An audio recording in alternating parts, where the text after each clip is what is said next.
दोस्तों, मेरा नाम है गुरु सरावी और आप लोगों का हमारे चैनल में स्वागत है। दोस्तों, आप सबको बता दें कि कुछ दिन पहले निधि मिश्रा के यूट्यूब चैनल पर डिम्पल सिंह एक इंटरव्यू दी थी, जिसमें का उनका कई सारे क्लिप तेजी से सोशल मीडिया पर वायरल हो रहा है। और आप सबको बता दें कि भोजपुरी इंडस्ट्रीज में इतना सा छोटा बात को यूट्यूबर इतना बड़ा कर देते हैं कि कहो मत। इसी बात से गुस्सा होकर डिम्पल सिंह लाइव आकर क्या बोली है, देखिए इस वीडियो के माध्यम से।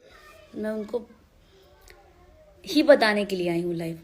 और वो लोग भाई कहते हैं ना कि इतना इतना पिन कर दिए, इतना उंगली कर दिए सब कि नहीं, आप लाइव आइए और लाइव आके बोलिए ही। हर बात का ना दो मीनिंग होता है, हर वर्ड्स का ना दो मीनिंग होता है। डिपेंड करता है आप पे कि आप कौन सा मीनिंग किस वे में लेते हैं, ये आप पे निर्भर करता है।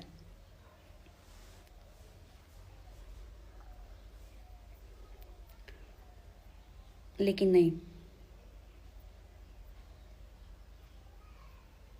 क्यों इतना अपसेट हो गई हो आप? अपसेट नहीं है बलराज जी, बात ये है ना कि मैंने एक इंटरव्यू करा था। उस इंटरव्यू में मैंने बोला कुछ और है, लोगों ने नहीं लिया है। ना इंडस्ट्री में हमारे दोस्त लोग लिए हैं, ना इंडस्ट्री में जो है वो लिया है। ये दो कौड़ी के जो यूट्यूबर लोग हैं ना, जिनको कोई काम नहीं है, कोई भी काम नहीं है, मतलब फ्री बैठे रहते हैं कि डिम्पल सिंह कब बोलेंगी क्या, और उस मीनिंग का हम क्या क्या मीनिंग्स निकालेंगे, क्या क्या मीन्स बनाएंगे हम। ये लोग ऐसे हैं। जितने यूट्यूबर बने फिर अच्छे यूट्यूबर भी नहीं, ये वो हैं जो कि बोल देते हैं और गुड बुक्स में आना चाहते हैं कि मैं बोला हूं और मैं गुड बुक्स में आ जाऊंगा, बट ऐसा होता नहीं है। अफसोस, अफसोस कि तुम लोग गुड बुक्स में आ नहीं पाते हो।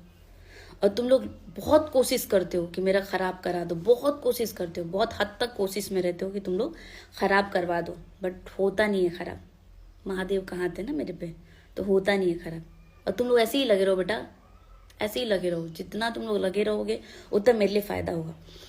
दूसरी बात कि मैंने किस पे क्या बोला है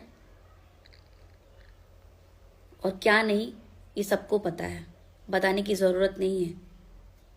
और जिस वर्ड को लेके तुम लोगों ने छीछा लेदर मचाया है ना यूट्यूब पे, डिम्पल सिंह ने ये बोल दिया, डिम्पल सिंह ने वो बोल दिया, डिम्पल ने ऐसा किया, डिम्पल ने वैसा किया, डिम्पल ने ऐसा वैसा कुछ नहीं बोला है। चलिए दोस्तों, इस वीडियो पर आप सबका क्या राय है, अपना प्यारा कमेंट बॉक्स में जरूर बताइएगा। मिलते हैं नेक्स्ट वीडियो में, जब तक के लिए जय हिंद, जय भोजपुरी।